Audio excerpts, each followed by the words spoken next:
एक संत जी जनक जी को कथा सुना रहे थे। वो कथा में बैठे कि सेनापति आया, महाराज महाराज नगर में आग लग गई है, नगर में आग लग गई। तो जनक जी ने कहा जितना संभव हो सके आप लोग बुझाओ और लोगों को बचाओ। वो फिर कथा में बैठ गए। हाँ महाराज, अब कथा फिर चालू। जनक जी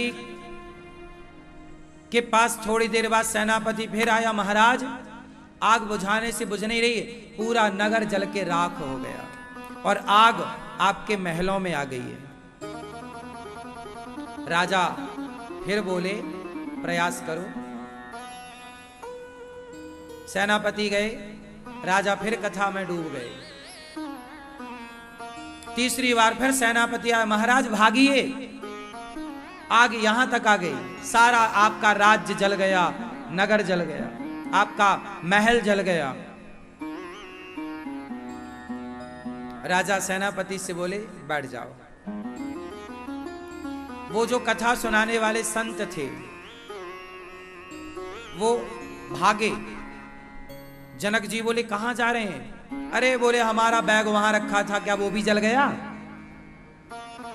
हमारा बैग वहां रखा था, आग आ गई तो क्या जल गया? जनक जी खड़े हो गए, बाहर निकलकर देखा कोई आग नहीं थी, कोई हानि नहीं थी। महाराज ये क्या लीला है?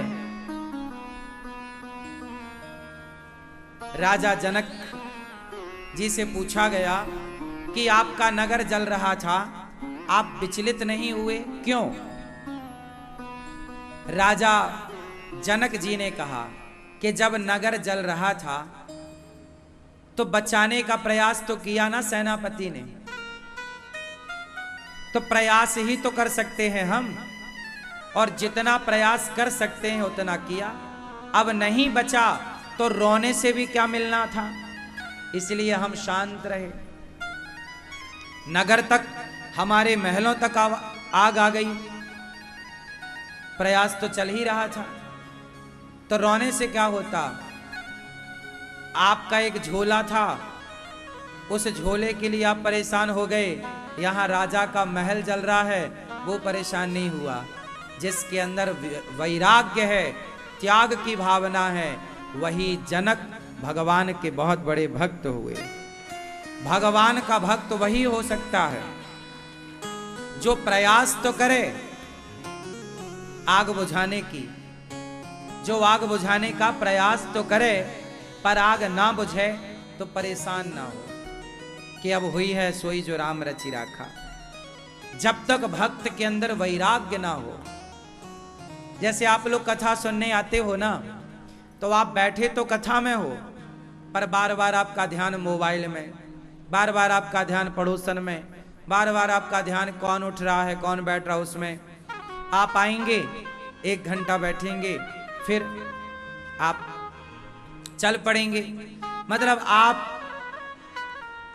कि अंदर जरा भी वैराग्य नहीं है कि चीजों को हम छोड़ दें और केवल कथा सुनने आए हैं तो जरा देर के लिए मोबाइल को छोड़ दें, बातों को छोड़ दें, केवल कथा सुन लें।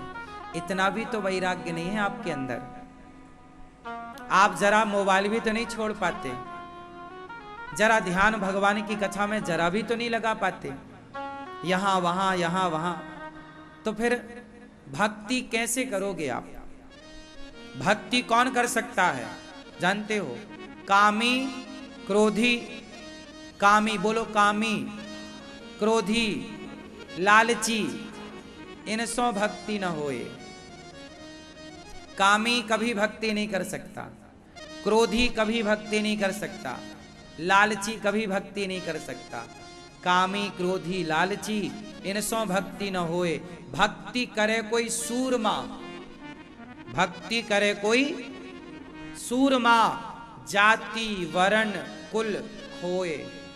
त्याग इतना बड़ा होना चाहिए कि धन दौलत नहीं, जो अपने को भूल जाए, जो अपने को भूल जाने की ताकत रखेगा वही ईश्वर को जान सकता है। वैराग्य ऐसा कि खुद को भुला दो। मीराबाई खुद को भूल गई कि मैं कौन हूं। जब मैं था तब हरि नहीं, अब हरि है मैं नाए। प्रेम गली अति साकरी, जा मैं दो ना समाए। वैराग्य चाहिए साहब, त्याग चाहिए। आज लोगों का जरा सा, अब आप लोग ना, अभी कथा पूरी होगी ना तो कुछ मैया बाहर खड़ी होके रोएंगी, महाराज हमारी चप्पल चोरी हो गई, कथा सुनने आए हो चप्पल ही ले गए। 3 घंटे कथा सुनते हैं पर रोते किसके लिए हैं? चप्पल जूते के लिए। ये तो तुम्हारे कथा सुनने का, ये तो त्याग है। चप्पल जूता से आपका मन नहीं हट रहा है, इसलिए हमारे कन्हैया वृंदावन में 10.5 साल रहे, नंगे पांव रहे। वृंदावन आए हो, चप्पल जूता कमरे में उतार दो जहां रुके हो, और ब्रज मंडल में नंगे पांव चलो, ताकि आपके शरीर से यहां की रज का स्पर्श बना रहे, ताकि चप्पल जूता चोरी होने की संभावनाएं भी खत्म हो जाएं और आपका ध्यान चप्पल जूते से हटकर सीधा कथा में। कुछ मैयाएं तो अपना चप्पल जूता नीचे रख लेती, उसी के ऊपर बैठ जाती हैं। अभी भी बैठी होंगी कुछ चप्पल जूते के ऊपर, कुछ भाई और कुछ बहनें मैया, और कुछ तो झोले में भर लेते हैं। ठीक है, आपकी तरफ से सुरक्षा जरूरी है, लेकिन जब देखो, या तो गाल फुला लो, या तो ठहाका लगा लो, या तो तीर्थों में आओ तो सस्ती से सस्ती चप्पल लाओ। एक तो तुम महंगी चप्पल पहन के आती हो, सबको दिखाना भी तो है कि देखो हम ब्रांडेड पहनते हैं, और जब ब्रांडेड चोरी होती है तो फिर रोते हैं। एक आदमी गौरी गोपाल आया 10,000 के जूते पहन के, और चोर भी बड़े एक्टिव होते हैं, चोरों को भी पता लग जाता है कि जूता महंगा है, सस्ता है या महंगा। एक आदमी आया 10,000 के जूते, आ तो गए बाबूजी, और जूते उतार दिए बाहर, और चोर तो चोर तुरंत लेके भाग गया। भाई साहब उन्होंने जब वापस देखा कि जूते गायब, तो उनका खून सूख गया। अब वो भैया 1 घंटा तो हमसे लड़े। हमने कहा भाई, हमने तो यहाँ आपके लिए व्यवस्था बनाई है कि चप्पल जूता आप यहाँ उतारो और उस आदमी को दे दो, टोकन ले लो, ये आपके लिए निःशुल्क व्यवस्था है। अब आपने वहाँ उतारा नहीं, कहीं भी उतारा, अब कोई ले गया, बताओ हमारी जिम्मेदारी है। उन्होंने बहुत कुछ कहा, बोले पैसे दो। हाँ, हमने कहा कितने? बोले 10,000 के 5 तो दे दो। हाँ, कुल मिलाकर 10,000 के जूते तो पहन लिए, और आए कहां? धाम में। या तो फिर 10,000 के जूते पहनो तो इतना बड़ा दिल रखो कि चले जाए तो रोगे नहीं, या तो इस भाव से पहनो, या फिर पहनो ही मत।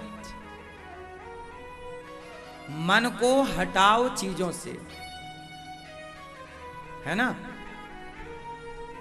अब हमारी माताएं 4-4 तोला की चैन पहनी रहती हैं, और चोर ले जाता है तो रोती हैं। या तो 4 तोले की चैन ना पहनो, या तो चैन उतार लो, घर में रखो, नकली पहनो, और यदि पहने हो तो चोर ले जाए तो फिर रो मत।